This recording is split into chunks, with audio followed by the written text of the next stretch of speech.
O Ciência Suja tem o selo da Rádio Guarda-Chuva. Jornalismo para quem gosta de ouvir.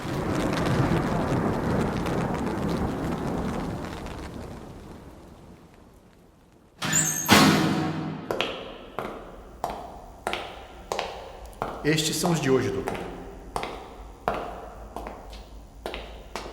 É uma sala branca toda cheia de azulejos.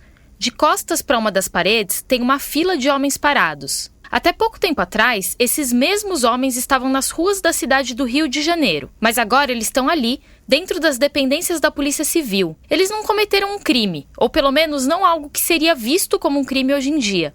Mas mesmo assim foram detidos e fichados. Indivíduo 5446. De frente para eles tem um médico na casa dos 40 anos.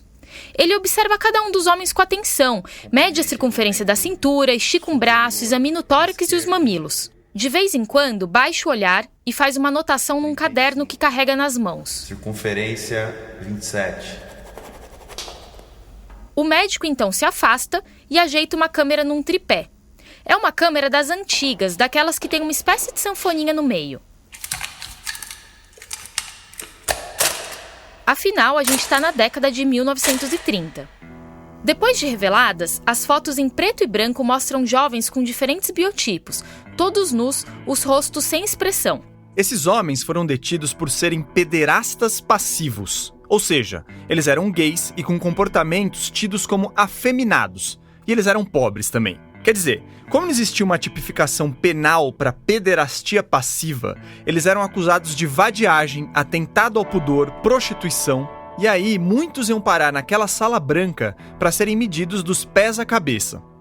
A teoria desse médico e de muita gente na época era de que a tal pederastia passiva seria causada por certas anormalidades do organismo, e corrigir essas anormalidades seria um jeito de se livrar da pederastia.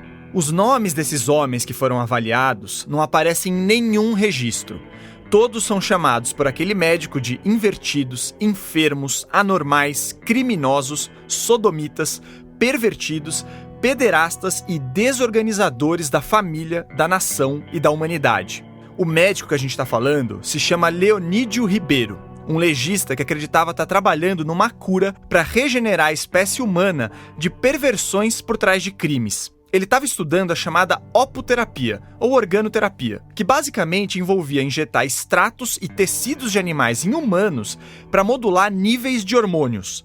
Tinha pó de hipófise de boi para cheirar, e hipófise, gente, é aquela glândula que fica na base do cérebro. Tinha também suco de ovário de porquinho da Índia para injetar na veia. Enfim, era todo tipo de esquisitice. Parece receita de caldeirão de bruxa, mas esse, na verdade, foi o início de uma ciência que prometia trazer vitalidade, bem-estar, força, criatividade, fertilidade, mas que na prática era testada e aplicada em gente que não se enquadrava nas normas sociais da época. Até crianças poderiam ser tratadas para prevenir pecados. A organoterapia não era uma loucura de um médico excêntrico ou da Polícia Civil do Rio, não. Na década de 30, ela chegou a ser pop.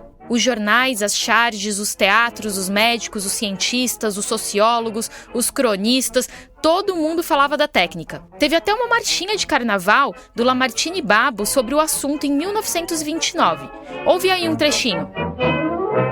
Toda gente agora pode ser bem forte, ser um taco, ser bem ágil como um bode e ter alma de macaco. A velhice na cidade canta em cor a nova estrofe, já se sente a mocidade que lhe trouxe o Voronoff. Seu Voronoff, numa grande operação, faz a tripa ao coração. Se você estranhou a menção na música a um tal de Seu Voronoff, calma. A gente vai falar mais dele depois, mas em resumo, o Serge Voronoff, o Seu Voronoff, foi um dos precursores da organoterapia e desenvolveu uma cirurgia bizarra que a gente vai contar melhor depois. Mas naquela época, a preocupação com o progresso da espécie humana era uma prioridade da ciência, da medicina e da política. O mundo estava se recuperando da gripe espanhola e da Primeira Guerra Mundial, e em paralelo, a eugenia estava em alta. Então havia um clima de querer fortalecer a espécie humana, por assim dizer. Mas claro que isso era priorizar traços de uma etnia só. A gente tem um episódio todinho sobre eugenia na nossa primeira temporada, mas a premissa dessa dita ciência era promover a multiplicação dos humanos mais evoluídos, entre aspas, e impedir que os degenerados seguissem se disseminando. O problema, claro, sempre foi em como definir o que era evoluído e o que era degenerado. A principal motivação da eugenia é a raça e a classe, e o gênero, ou seja, a eugenia, ela trabalha, ela institui esse filtro social de fazer uma eliminação social dos indesejáveis. E os indesejáveis são prostitutas, imigrantes, pobres, mulheres rebeldes, mulheres que questionam a ordem patriarcal, homens que fogem da heteronormatividade secular. A endocrinologia, ela vai por essas brechas também. Esse aí é o historiador Rodrigo Lima, da Fundação Oswaldo Cruz. Ele dedicou o mestrado e o doutorado ao estudo da ciência dos hormônios do começo do século XX aqui no Brasil. Ele vai voltar mais pra frente no episódio, mas o importante é dizer que a organoterapia está inserida nesse contexto que permitiu a realização de pesquisas que violavam os direitos básicos das pessoas. E hoje ela é vista assim como uma prática eugênica. A aplicação mais assombrosa da eugenia certamente aconteceu na Alemanha nazista, com experimentos de embrulhar o estômago em pessoas que não eram da chamada raça pura ariana. Isso sem contar as milhões de execuções de judeus, ciganos, homossexuais e pessoas com deficiências. Nesse episódio, a gente vai mostrar de novo que não é preciso atravessar o oceano para encontrar exemplos de práticas eugênicas. Nós vamos contar a história da organoterapia e do que acontecia naquela salinha de azulejos brancos do Rio de Janeiro há cerca de 90 anos. Você vai ver como um legista brasileiro chegou a ser elogiado pelo ditador italiano fascista Benito Mussolini graças a uma ciência pra lá de suja, e onde essa mesma ciência desagou nos dias de hoje. Eu sou o Theo Rupreste. E eu sou a Thaís Manarini, e esse é o segundo episódio da terceira temporada do Ciência Suja, o podcast que mostra que em crimes contra a ciência, as vítimas somos todos nós.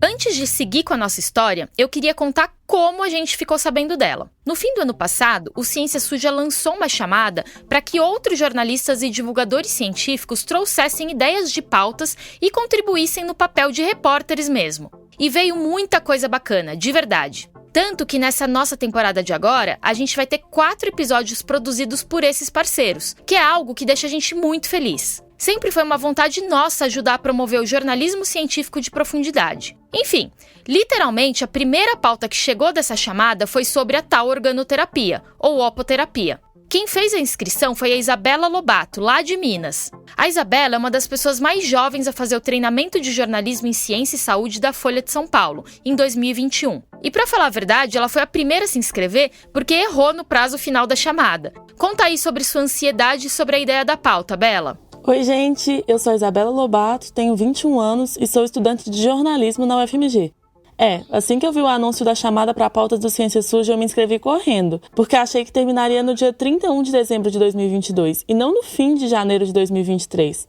Eu já era a maior fã do podcast como ouvinte e aí fiquei muito empolgada com a possibilidade de contar histórias sobre ciência profissionalmente também. Bom, essa história chegou até mim em 2021, durante o trainee da Folha que a Thaís mencionou. Nós fizemos um caderno especial sobre bioética e o Marcelo, um colega trainee que também estudou na Fiocruz, lembrou do tema de pesquisa do Rodrigo e sugeriu para uma matéria. Eu, ele e uma outra colega, a Suzana, chegamos a escrever uma reportagem sobre o tema para esse caderno, mas pelo próprio formato não nos aprofundamos muito. Na época, entrevistamos o Rodrigo e eu fiquei com esse assunto na cabeça, achando que essa história era muito chocante e recente para ser tão desconhecida. Recente o suficiente para poder ter rolado com meus avós ou os pais de alguém que eu conheça.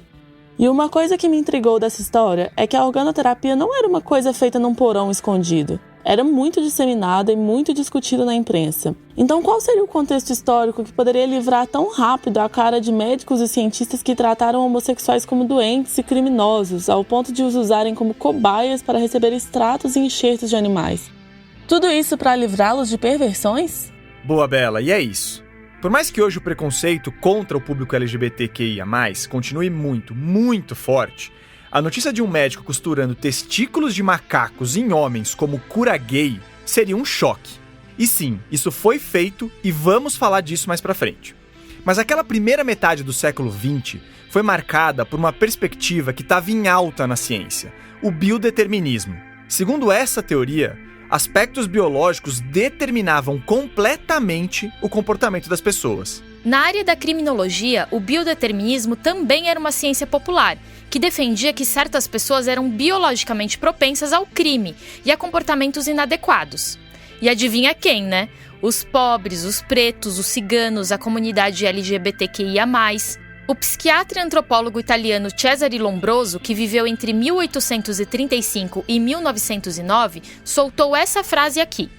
Vemos no criminoso um selvagem e, ao mesmo tempo, um enfermo. O Lombroso é uma referência em ciência suja na criminologia e influenciou aqueles tempos com a ideia de criminoso nato, ou seja, o cara comete um crime porque tem algo errado na fisiologia dele. Simplificando bem, cometer um crime seria uma doença. E, de novo, é claro que essa doença seria praticamente uma exclusividade de pobres, pretos, homossexuais e outros grupos excluídos. Hoje tá claro que a criminalidade está ligada eminentemente a questões sociais, mas essa linha de raciocínio levou algumas pessoas a proporem que só reduziríamos o crime corrigindo, ou tratando, ou curando a perversão do criminoso. Isso significa que a justiça deveria estudar o indivíduo que cometeu o crime e diagnosticar quais desbalanços fisiológicos foram responsáveis pela infração. Você tinha que tratar a homossexualidade para livrar a pessoa do crime, por exemplo. E bom, a organoterapia se encaixava perfeitamente nesse caldo de cultura tóxica. Os médicos e pesquisadores não estavam destilando preconceito e fazendo minorias de cobaias, nada disso, gente. Eles estavam apenas tentando cuidar das perversões potencialmente criminosas por meio de extratos de glândulas animais, que continham o que viria a ser chamado de hormônios. Não, né, gente? E vale dizer que os tratamentos hormonais hoje são importantes para várias doenças. O problema está na linha de pensamento e nos experimentos desse contexto em específico. A gente vai falar disso mais para frente. Mas por agora, fica com um rápido momento de aula de biologia. Glândulas endócrinas são glândulas que produzem substâncias, né, que vão ser lançadas na corrente sanguínea, né? A definição, você tinha até comentado, né, o que é um hormônio, né?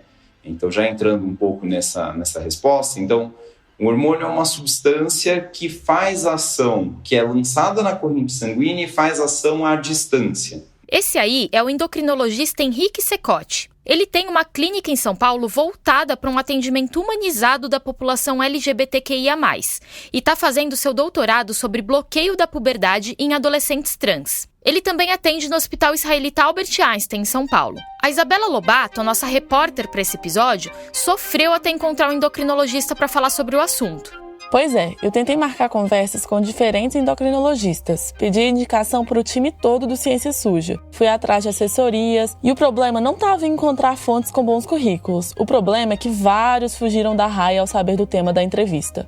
Acho que conversar sobre uma ciência dos hormônios que causou mal e que incentivou o preconceito não é algo que esse pessoal está querendo abordar, sabe?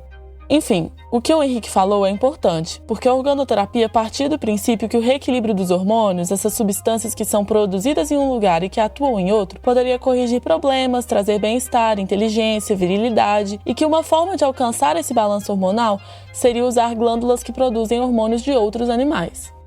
Eu li a tese do Rodrigo Lima, que ele é historiador da Fiocruz, e aí eu entendi que, na verdade, a organoterapia surgiu como mais uma fonte da juventude. Em um domingo de 1889, o respeitado cientista francês Charles-Édouard Brown-Séquard anunciou na Academia Nacional de Medicina de Paris que já há algum tempo aplicava em si mesmo extratos que preparava à base de testículos de cachorro e porquinhos da Índia. Ele tinha 72 anos na época e alegava ter ganhado criatividade, virilidade, disposição e uma enorme sensação de bem-estar. Alguns pesquisadores torceram o nariz para essa prática do Brown-Séquard de aplicar os extratos nele mesmo e de medir o sucesso com base na experiência própria. Outros acharam a ideia meio estapafúrdia mesmo, mas muitos médicos encararam a proposta como uma esperança para superar o envelhecimento. As ideias do pesquisador francês foram publicadas na revista científica The Lancet, uma das mais respeitadas até hoje, e difundidas rapidamente. Segundo o levantamento do próprio Brown-Séquard, aproximadamente 10 anos depois, em 1899, já haviam 12 mil médicos pelo mundo que exerciam essa ciência, que ganhou o nome de opoterapia ou organoterapia, tanto faz. Como a gente já falou, a promessa a princípio era trazer virilidade, jovialidade, criatividade e, nas mulheres, curar a histeria. Mas os médicos ao redor do mundo começaram a usar a organoterapia para qualquer coisa. O Brown-Séquard chegou a registrar que ela já havia apresentado bons resultados contra doenças neurológicas e renais, nanismo, síndrome de Down, que ainda não tinha esse nome, tuberculose, câncer, paralisias, diabetes, anemia, escleroses, gangrenas, mal de Addison, gripe, enxaqueca, reumatismo, gota, malária e muitas outras doenças. Ufa! Claro que não há qualquer comprovação do efeito da organoterapia nessas condições. E os médicos que testavam o método nem padronizavam direito a concentração dos extratos de tecidos de animais. A Bela deu uma olhada nisso e viu que, em alguns casos bem específicos, a técnica até trazia algum efeito positivo e transitório. Então, o Henrique Secote falou, por exemplo, que extratos de tireoide poderiam, às vezes, quem sabe, ajudar a melhorar quadros de cretinismo em crianças. Cretinismo era como os médicos se referiam a uma doença que hoje praticamente não existe mais, porque o nosso sal de cozinha é iodado e o iodo regula a produção de hormônios da tireoide. Aí que tá. Como a tireoide estoca hormônios, o extrato dessa glândula de fato podia carregar hormônios, então acabava que ajudava em certos casos. Mas isso era exceção, até porque o pessoal não aplicava a coisa com muito método e porque outras glândulas, como o testículo e o ovário, não armazenam muitos hormônios para começo de conversa. Hoje, considera-se que os supostos benefícios da organoterapia relatados são, em sua enorme maioria, do efeito placebo, ou mentira mesmo. E aí você pega isso e manipula, sei lá como, e injeta isso, sabe-se lá onde, e assim, o risco de contaminação, de reação imune a esse tipo de tecido, mas principalmente de contaminação mesmo, né, é enorme, com um benefício com certeza nulo. O próprio processo inflamatório muitas vezes acabaria destruindo muitas dessas moléculas, e enfim.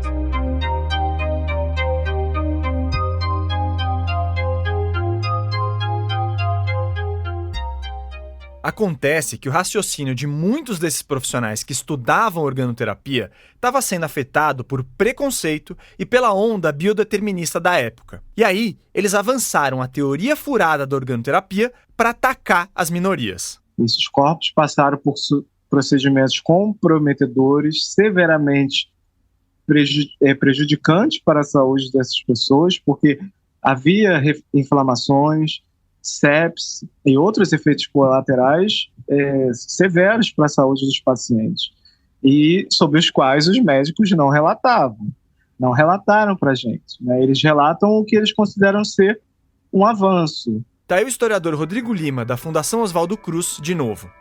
E é importante reforçar que a organoterapia e a eugenia, de forma mais ampla, não foram um delírio ou práticas isoladas. Se hoje elas são rechaçadas pela ciência, naquele momento estavam entre as práticas consideradas modernas. E era uma ciência que estava produzindo o mundo, né? Assim, não era qualquer ciência. Estava produzindo política de Estado, né? Estava produzindo cidade, estava produzindo territórios, estava produzindo uma certa ideia do que é um corpo saudável, né? Do que é um corpo impuro. Estava produzindo uma série de classificações, todas elas, obviamente, baseadas e formadas por paradigmas racistas, né, racializados. Essa voz é da Alana Moraes, uma antropóloga da Universidade Federal do Rio de Janeiro e pesquisadora do Laboratório de Tecnologia, Política e Conhecimento, o Pimenta Lab, da Unifesp. A gente trombou com ela no Twitter em uma thread que ela argumentava que ter como princípio a defesa da ciência sem senso crítico é um retrocesso que apaga os rastros de destruição e violência deixados por práticas que foram conduzidas por cientistas no passado. A Alana defende a ciência e o método científico, tá, gente?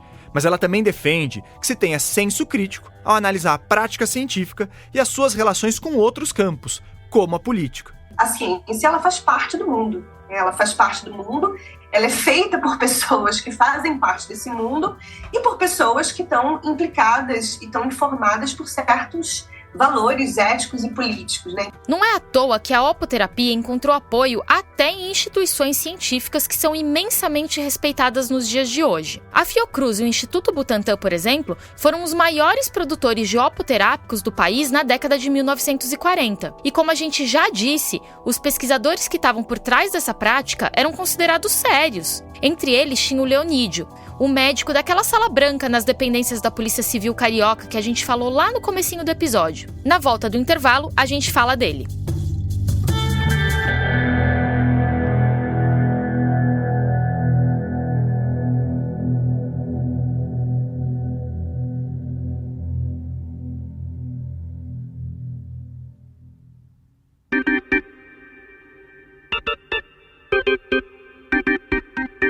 Você que gosta do nosso trabalho, e na verdade para quem não gosta também vale. Que tal apoiar o Ciência Suja com um dinheirinho todo mês? A gente criou planos com diferentes valores e benefícios no site da Aurelo. É só entrar lá, procurar pelo nosso nome e ir para a página de apoio. Sua ajuda vai garantir que a gente continue crescendo e trazendo mais pessoas incríveis como a Bela para dentro do ecossistema do Ciência Suja. Você também consegue achar essa página de apoio direto no nosso site, o cienciasuja.com.br. E uma coisa muito importante, para ser um apoiador do Ciência Suja, o cadastro na Aurelo tem que ser feito pelo computador e não pelo celular. É na Aurelo também que a gente disponibiliza todo o conteúdo exclusivo para os apoiadores. E fica um agradecimento em especial ao Paulo Barbosa, um dos nossos apoiadores da categoria Paladinos da Ciência. O Ciência Suja também tem um apoio do Instituto Serra Pilheira, que promove a ciência e a divulgação científica no Brasil. E antes de voltar para nossa história, a Sara Zoubel, do podcast 37 Graus, que é incrível, tem um recado para vocês. Oi, aqui é a Sara Zoubel, eu sou uma das apresentadoras do podcast 37 Graus. E eu tô passando rapidinho aqui só para te convidar para ouvir a nossa nova temporada, Hereditária. A cada episódio, eu e a jornalista Bia Guimarães contamos uma história diferente sobre como a hereditariedade deixou de ser algo que simplesmente acontece com a gente para ser uma coisa que a gente tenta controlar. Da busca pelo clone do pai da Bia até um casal que usou um método alternativo para ter filhos, dos seres que habitam as profundezas de uma caverna até aqueles que vivem no nosso corpo e fazem a gente se perguntar: afinal, onde termino eu e começa o nós? Depois que você terminar de ouvir esse episódio do Ciência Suja, procura o 37 Graus aí no seu aplicativo de podcast. Também dá para escutar no nosso site, 37grauspodcast.com. E agora, de volta para o nosso episódio.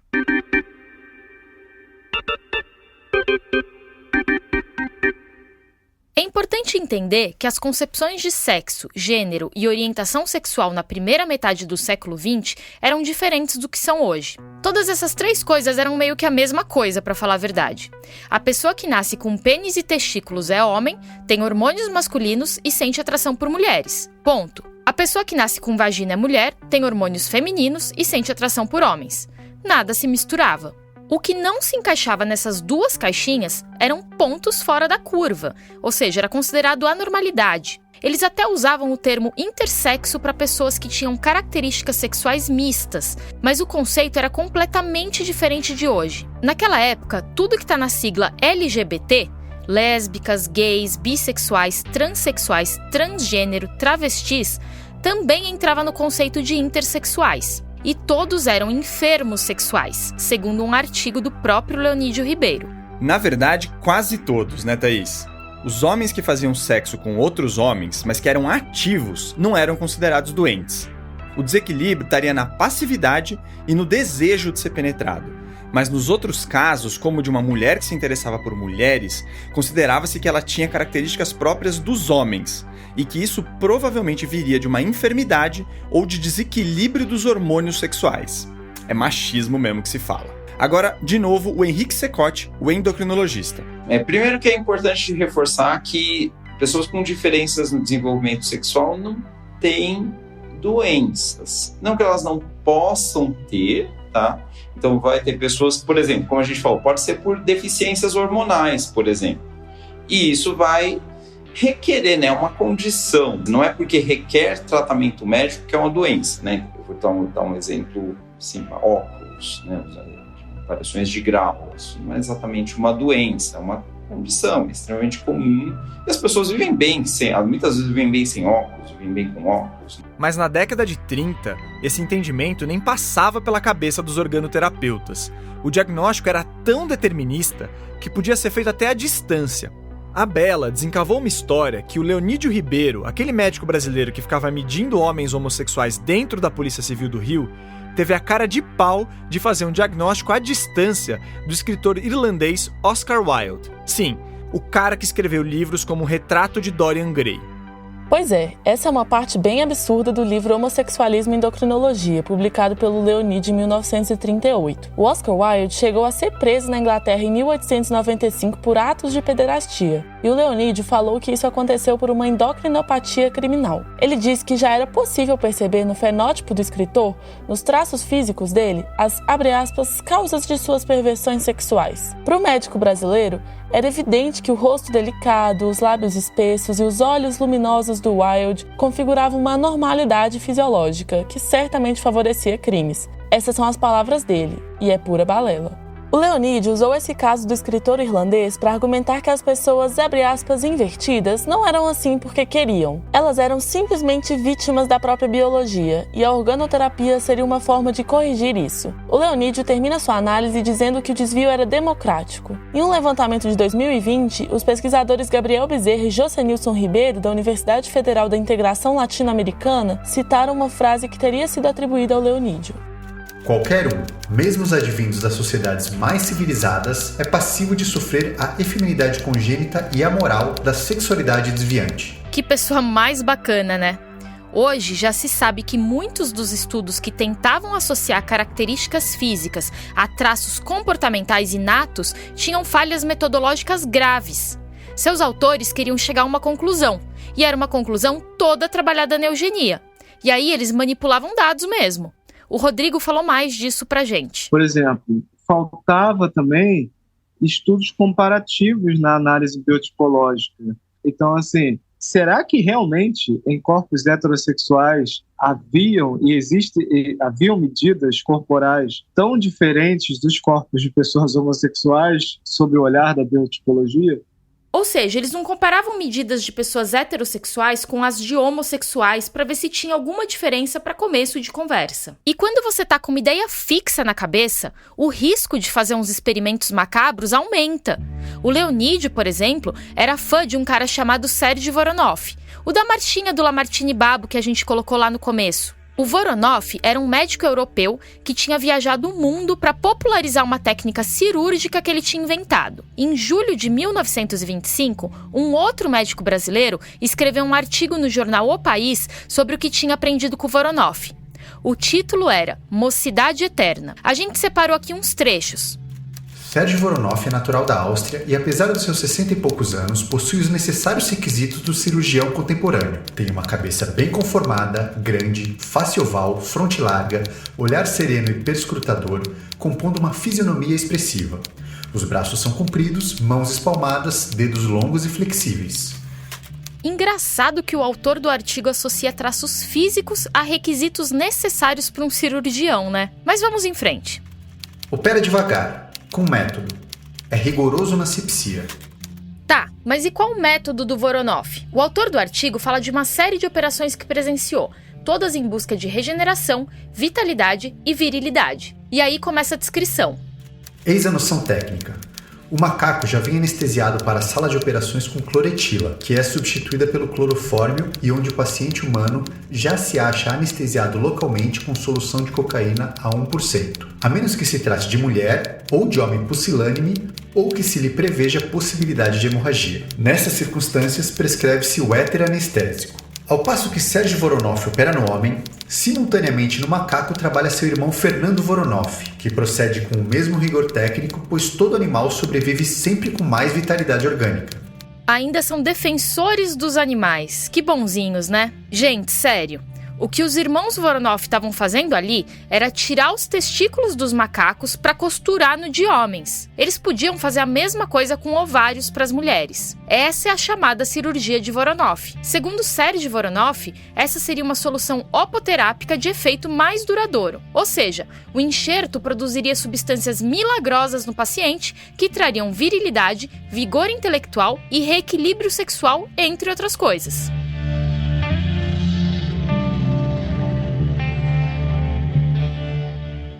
Tem espaço para uma curiosidade aqui? Sempre tem, Bela.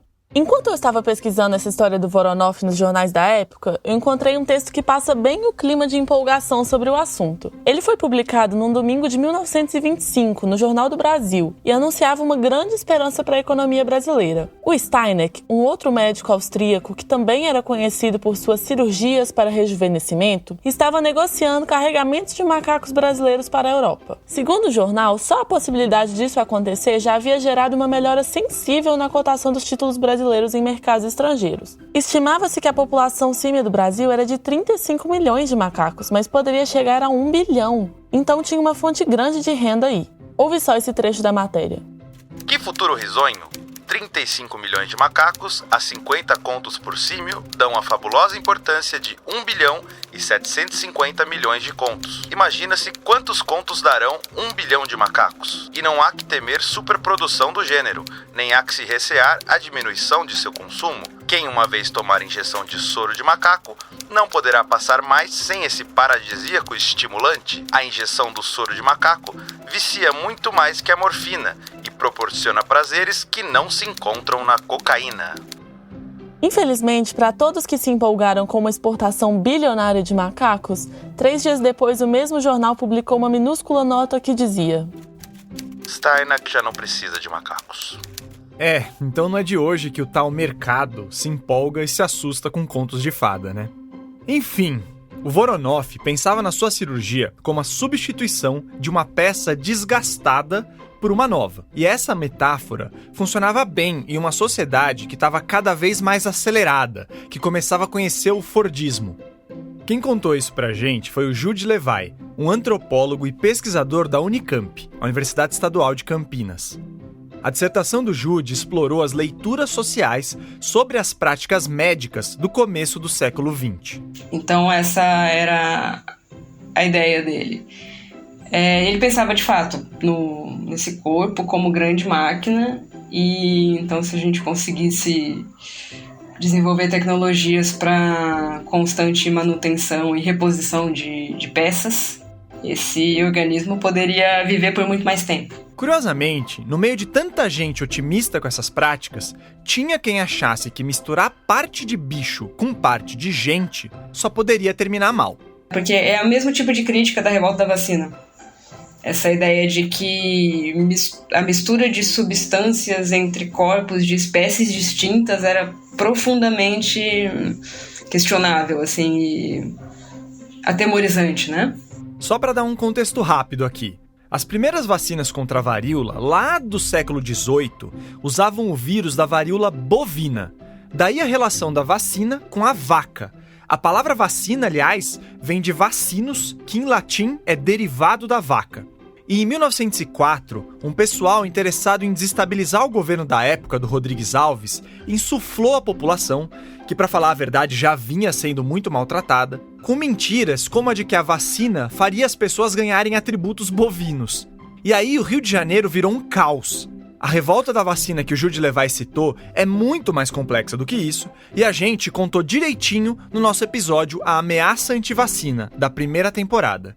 Mas a associação entre esse momento histórico e tratamentos com substâncias de bichos vem daí. Até o compositor e sambista Noel Rosa tem um samba de 1929 que brinca com o Voronoff e com esse medo das técnicas da organoterapia. Eu tive um sogro cansado dos regabortes que procura o Voronoff, doutor muito que ditado. E andam dizendo que o enxerto foi de gato, pois ele pula de fato miando pelos telhados. Aonde eu moro tem um bronco... Só que o medo de se rebaixar o status de animal primitivo não deve ser visto só como brincadeira ou delírio. O que o Jude encontrou na pesquisa dele foi que as populações excluídas, dos indígenas aos homossexuais, eram vistas como primitivas ou menos evoluídas. Então, além de menos racionais e mais impulsivas, elas poderiam ser tratadas com substâncias extraídas dos seus pares, entre aspas. Ou seja, um tratamento de bicho para bicho. Eu vou te falar, entre os muitos absurdos desse episódio aqui, esse raciocínio foi um dos que mais me embrulhou o estômago. Lembra daquela frase do Lombroso, o cara da teoria do criminoso nato? Vemos no criminoso um selvagem e, ao mesmo tempo, um enfermo. Pois é, tá tudo ligado. Agora podemos voltar de novo para o médico Leonídio Ribeiro, o fã do Voronoff e o primeiro coordenador de um órgão da Polícia Civil do Rio de Janeiro chamado Laboratório de Antropologia Criminal. Nesse laboratório, ele examinou o corpo de 196 homens detidos por pederastia passiva e depois publicou aquele livro de 1938 chamado Homossexualismo e Endocrinologia. Foram nessas páginas que ele associou características corporais a comportamentos sexuais desviantes e recomendou a organoterapia como um tratamento para os homens gays. E na obra ele também prescreveu choques nos genitais, banhos de luz ultravioleta, mudanças de dieta, leitura de certos romances heterossexuais, seja lá o que for isso, e até assistência educacional como complemento ao tratamento hormonal da organoterapia. E por incrível que pareça, os textos do Leonídio tiveram repercussão dentro e fora do país. A gente já citou aqui uma pesquisa de 2020 feita na Universidade Federal da Integração Latino-Americana. Pois bem, nesse trabalho fica claro que as teorias do Leonídio se espalharam para os campos da medicina, linguagem, antropologia, sociologia, história, ciências sociais, psiquiatria, literatura e até na música. Tá, mas Bela, o Leonídio chegou a aplicar a organoterapia naqueles homens que ele estudou dentro da polícia? Ou ele só ficou medindo eles contra a vontade? O que já seria meio bizarro, né? Então, não existem evidências formais de que a opoterapia tenha sido aplicada dentro do Laboratório de Antropologia Criminal. Mas o Rodrigo Lima dedicou seu mestrado inteirinho a essa história. E para ele, é muito possível que Leonídio aplicasse sim essas técnicas nos detidos. Até porque, como diretor desse laboratório, ele tinha muito poder.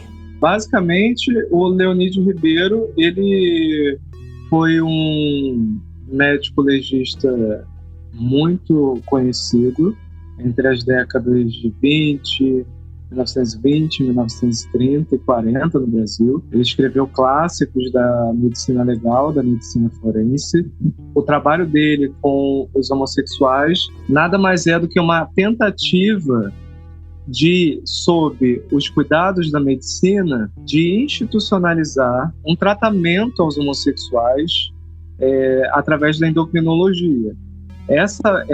Esse combate, essa luta contra o corpo homossexual, ela já era duradoura no Brasil. Na prática, o historiador James Green mostrou num artigo O Pasquim e Madame Satã, a Rainha Negra da Boemia Brasileira, de 2003, que nos tempos do Leonídio já era uma tradição das delegacias brasileiras deter travestis e homossexuais para que eles trabalhassem na limpeza dos postos policiais, na faxina mesmo. Essas pessoas eram vistas como corpos convenientes, que podiam servir para estudos ou trabalhos forçados.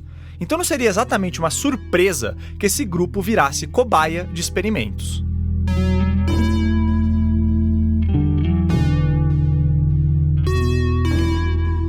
Em 1933, depois de 2 anos de trabalhos no laboratório, o Leonídio recebeu da Real Academia de Medicina da Itália o Prêmio Lombroso, que reconhecia as melhores iniciativas em honra às teorias do criminalista Cesare Lombroso. O prêmio não foi só para atuação com opoterapia e homossexualidade. Leonídio atuava em outras frentes que renderiam vários episódios aqui do Ciência Suja. Eram 3 trabalhos.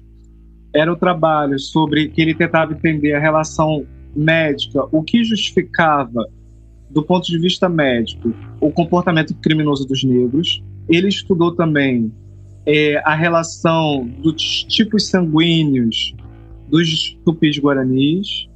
E o terceiro trabalho foi o trabalho sobre a tentativa de tratamento dos homossexuais com a opoterapia. Ainda que as teorias do Lombroso já estivessem sendo criticadas, sobretudo por sociólogos, na Itália sob o regime fascista de Benito Mussolini, nada era mais popular. Por isso, em 1935, o Leonídio foi recebido pelo Mussolini para almoços, passeios e palestras. Na palestra, ele disse que, e dividiu a fala com Mussolini, ele declarou que as ideias gerais italianas tinham sido seguidas nos trabalhos realizados no gabinete de identificação da polícia da capital brasileira, e que foi esse trabalho que rendeu ao grupo de identificação da Polícia Civil do Rio de Janeiro o Prêmio Lombroso de 1933. Na réplica, o Mussolini respondeu. Ele expressou a satisfação que sentia ao saber como o professor brasileiro continuava no seu país as tradições da ciência italiana. A gente já falou aqui, e em outro episódio até, mas ainda existe uma ideia torta de que a eugenia não emplacou no Brasil. Só que a realidade mostra que tinha médico brasileiro recebendo elogio do Mussolini por seguir as, abre aspas, tradições da ciência italiana.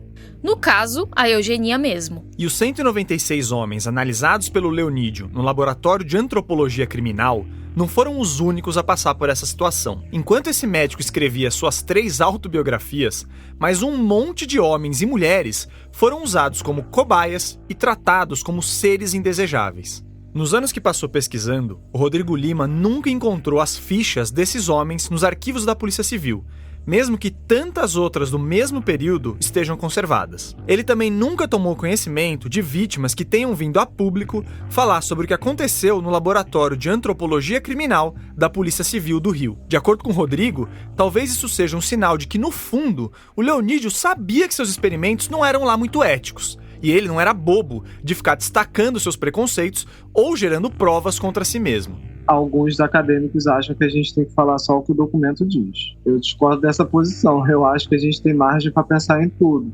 E aí a margem que a gente tem para pensar em tudo é o que dá esse aparato é o aparato institucional. A força que ele tinha policial por trás dele e tudo que permitia ele dizer que não tinha feito. E sobretudo porque as vozes foram silenciadas, né? No livro, ele só tem relatos de 4 pacientes e, mesmo assim, não são os pacientes falando, escrevendo. É um médico falando sobre os pacientes. Eu acho que nessa altura do episódio, já estão claras as falhas metodológicas e as infrações éticas do Leonídio e da organoterapia como um todo. E que essa prática, que tinha uma relevância considerável no mundo científico, estava claramente vinculada à discriminação e a ideais eugênicos.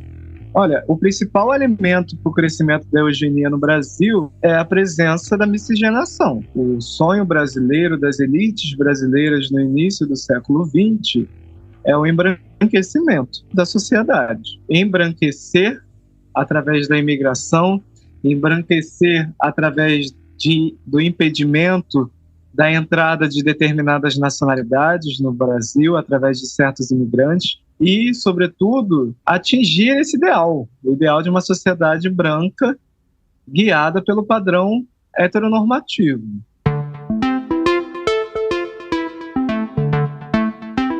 Muitos legados dessa história permanecem em nossas vidas. A eugenia escancarada mesmo perdeu força depois que os crimes do regime nazista vieram à tona no fim da Segunda Guerra Mundial, na década de 40. Mas as ideias não sumiram, elas apenas se transformaram. Como a gente já comentou no episódio de eugenia, práticas como a esterilização forçada de mulheres pobres e pretas, que aconteceram repetidas vezes no Brasil, principalmente até a década de 1990, são rebarbas eugênicas. O ex-presidente Jair Bolsonaro, de quem a gente quase nunca fala por aqui, já defendeu por várias vezes uma série de medidas eugenistas, como a esterilização da população mais pobre. Outro exemplo é aquela lógica de gerar uma imunidade de rebanho pela infecção do coronavírus. Ora, que todo mundo se exponha e, bom, se os mais frágeis morrerem, paciência. Sobre isso, a gente vai recuperar uma fala de 11 de maio de 2020 do médico Arnaldo Lichtenstein, que estava na bancada do Jornal da Cultura para comentar as medidas de contenção da Covid-19. As pessoas que vão morrer, muitas, são os idosos. Aí tem a fala, mas já ia morrer mesmo.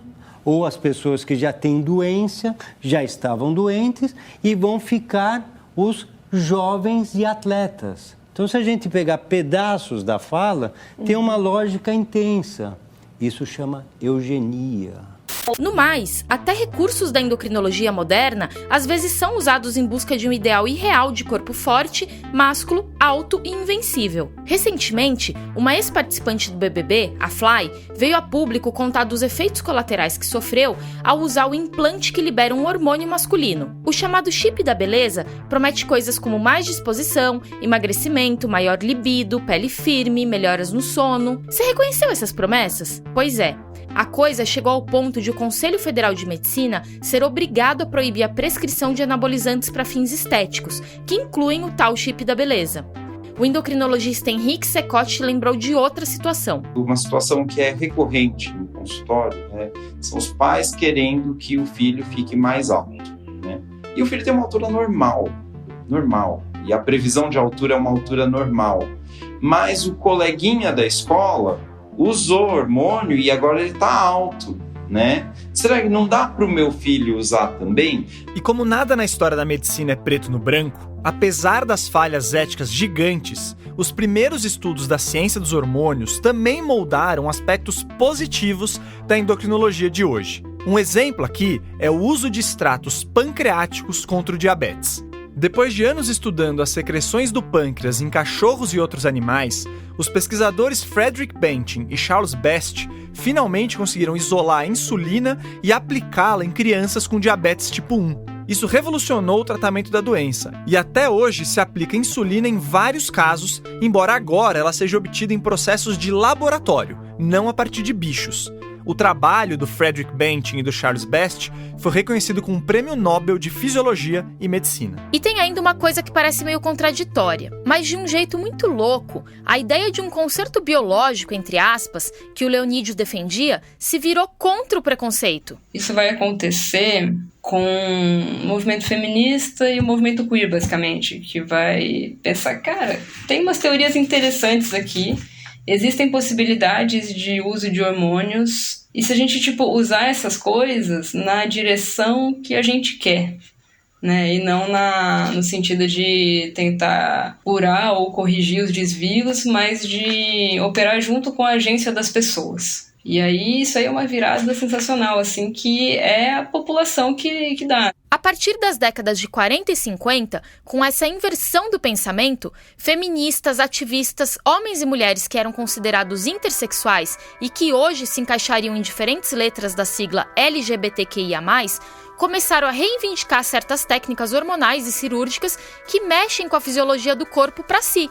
E não para curar uma perversão, mas para finalmente se sentir em paz com o corpo e como ferramenta de bem-estar e saúde. O médico dinamarquês Christian Hamburger, que em 1952 criou o que alguns consideram ter sido o primeiro protocolo de transição de gênero, dizia que era antiético da parte dos médicos negar às pessoas trans tratamentos para fazer suas vidas serem as mais toleráveis possíveis.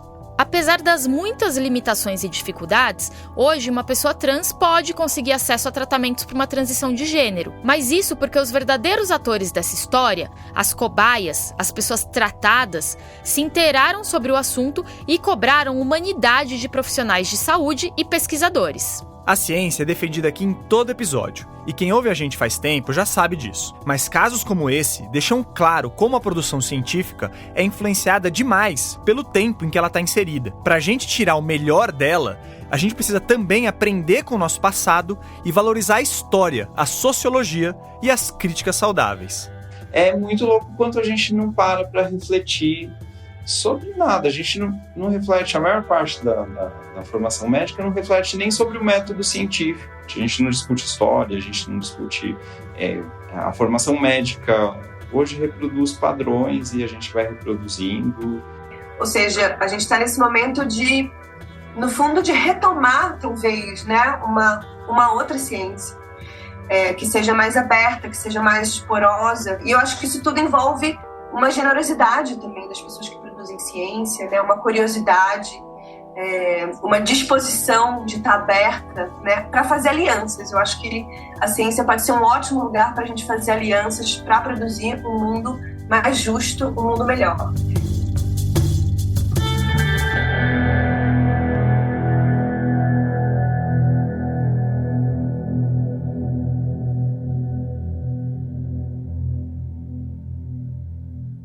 Antes antes de ir para os créditos, eu queria falar do podcast Vida de Jornalista, que é parceiro nosso da Rádio Guarda-Chuva. O Rodrigo Alves, que toca o Vida, acabou de estrear uma temporada com perfis de jornalistas e a primeira personagem perfilada é a incrível Dorit Harazin. Eu lembro lá nos meus tempos de Editora Abril de ouvir o povo falar dela com muita reverência. O episódio tá excelente, vale a pena. O Ciência Suja é apresentado por mim, Theo Ruprecht. E por mim, Thaís Manarini. Este episódio teve a apuração da Isabela Lobato.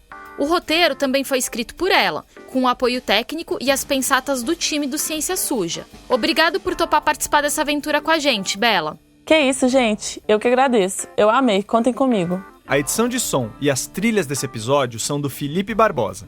As vozes complementares são do Felipe Barbosa e do Pedro Belo, que também fez o conteúdo extra. As artes de capa do episódio são da Mayla Tanferri e do Guilherme Henrique. Para este episódio, nós usamos um trecho da música Minha Viola, do Noel Rosa, distribuída pela Nikita Music sob licença do Instituto Cultural Cravo Albim, e da marchinha Seu Voronoff, também conhecida como Marcha do Enxerto, do Lamartine Babo e gravada pela Odeon.